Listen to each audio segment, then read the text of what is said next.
Hey guys, this is the second half of the simplifying radicals, video for section 5.2. So I just mentioned the word radical, and radical means square roots. So you might be looking at these three problems. These are the last three problems in the notes. Saying to yourself, well, there's no square roots. Why are you saying radical? Well, take a look at this chart up above. I like calling it the I chart just to be silly. But the I stands for imaginary numbers. And if you watched the last video, we did say that the square root of -1, which cannot be done in a calculator, can be written as the letter I. So technically, every time you write an I down, you are talking about a square root of a negative number. So yes, we are doing square roots, or we are doing radicals. So that's why that's part of the radical video section. Anyhow, here's the good news. This chart, and if we were conducting this in class, I would torture you and make you find this out yourself, repeats itself. So in other words, once I get to I to the fourth, it starts over again. So if I did an I to the fifth, it would be the same as the first answer, which was I. If I did an I to the sixth, it would be the same as the second answer, which is -1. If I did an I to the seventh, it would be the same as that third answer in the box, which is -I. And if I did I to the eighth, it would be the same as the fourth answer, which was 1. Okay, so we'll get to that, or what to do with that, here in a minute. Now, the good news is, the bad news is you got to kind of memorize that chart. Not kind of memorize it, you got to memorize it. The good news is you get to treat the I like it's any other variable, just like it was an X. So imagine on number 1 that instead of those I's there were X's. Well, you wouldn't even hesitate, and if it's a multiplication problem, you would have taken the -5 and the 4, and you would have times them together and got -20. So, well, what's the rule for exponents when you are multiplying? You're supposed to add them. So I would treat that problem like normal. If that was an X, I would have had -20x to the third for an answer. The only difference is I isn't not a variable. It stands for imaginary number, which means you have to consult that chart. So in the chart, what does it say I to the third is? It says it's -I, so you have to change it. So I still got my -20. I changed the I to the third to something simpler, -I, and I times them together. Well, negative times a negative is a positive. And the only way I can write 20 times I is to literally write 20I. So there you go. That's it. So it's not that bad. It's just like treating like X's or Y's. As long as you know that I chart, you're going to be able to transfer or simplify the answer further based on what's in there. Okay. On number 2. I'm not sure you can see this, so I'm going to write a little larger. That 3I is being raised to the third power. So if you remember, we always have to do raised to an exponent stuff first. So in other words, I'm not going to worry about that 2I to the fourth quite yet. Now, there's a number of different ways to do this problem. I'm just going to illustrate. This actually might be a little bit longer, but just to show you how we work the I chart, I'm going to go ahead and do it. So 3 is being cubed, which is 27, and the I is being cubed. So I got that guy. Now I'm going to worry about that times 2I to the fourth. Okay, now again, there's other ways to do this problem, and if you might even have thought of a shortcut to doing this, and if you did, great. But I want to show you this anyway. So at the very least, right, times is times. 27 and the 2 are regular old numbers. I'll go ahead and times them together. And the rule for exponents when multiplying is to add them. So I get I to the 7th. Okay, now I to the 7th is not on that chart. But if you knew that the chart repeats itself, then you just have to keep going through the chart till you find it. So here was I to the 5th, here was I to the 6th, hey, here's I to the 7th.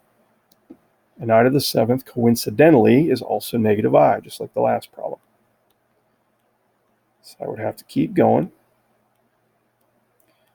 Change my I to the 7th to -I.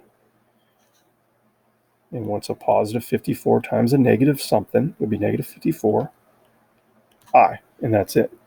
So if you were thinking, hey, why didn't I change I to the fourth to 1? That would have been easier. Congratulations, you knew the easiest way to do that problem. But just to illustrate what to do with the chart. Now, how about the 39? That's interesting. So could you count through the chart 39 times to see where you're at? Yes. What if that was I to the 399th power, though? Are you going to count through the chart 399 times? I doubt it. And even if you had the conviction to do that, you would get distracted, and you would lose track, and you'd be starting over and over again, and you'd be really irritated. So here's the easiest way to do an exponent that's large. Since the eye chart repeats itself every 4 times, that means if you divide the exponent by 4, you should know where you are in the chart. Okay, now this requires one of two things. Either you know how to manipulate a calculator to give you a remainder, or you do it the old-fashioned way. So I'm going to do it the old-fashioned way first, and I'll point out the whole calculator thing I'm talking about. The old-fashioned way would be to say, how many times does 4 go into 39? And it goes in there 9 times. So we would multiply that out and subtract out. Now, here's the catch. The 9 tells you how many times you would have had to count through the chart. The 3 tells you where you are on the chart. So the remainder is what you want to know. So whatever that big number is, whatever that huge exponent might be, divide by 4, find out the remainder. The remainder is where you are in the chart. And what does I to the third say in the chart? Once again, it coincidentally says negative I. So guys, please realize you can get different answers. It was coincidence that I gave you negative I 3 times in a row. All right, calculator method. Here's the deal with the calculator. If you were to divide, let me switch colors here. If you were to divide 4 into 39 with a calculator, it's going to give you 9.75. Again, the 9 is how many times through. Now, how's 0.75 going to help you with the chart? Well, if you can remember this, it'll make it easy. Isn't 0.75 like having 3/4, right? If you had 3/4, you'd have 75 cents. And that's I to the third. If you divided a problem like this, and you got a 0.5 remainder or 0.50, that'd be like having 50 cents or having 2/4 in your pocket. That would be I squared. And if you got a 0.25, that would be like having 1/4 or the first thing in the chart, which would have been I. And if you get no remainder at all, well, think about it. What's left? It's got to be the other one. It's got to be I to the fourth. All right, I want to finish up the video with one little detail, and this is something that one of my students came up with a while back. So the answers, the potential answers you can come up with for this are I. If you got I squared, you would have to change it to -1, right? That's what the chart says. If you got I cubed, you would have to change it to negative I. That's what the chart says. And if you ended up with I to the fourth, you would have to change it to 1 because that's what the chart says. So in other words, these 4 guys are your potential answers, the most important ones, right?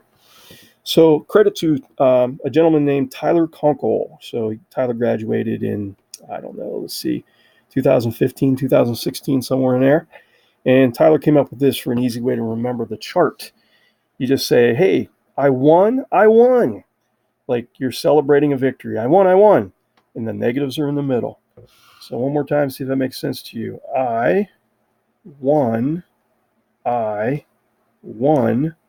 Negatives in the middle. So thank you to Tyler Conkle. And if that helps you, great. Or some of you are just really good at memorizing stuff, right? And you would know that. All right, folks, thanks for watching the second half of this video.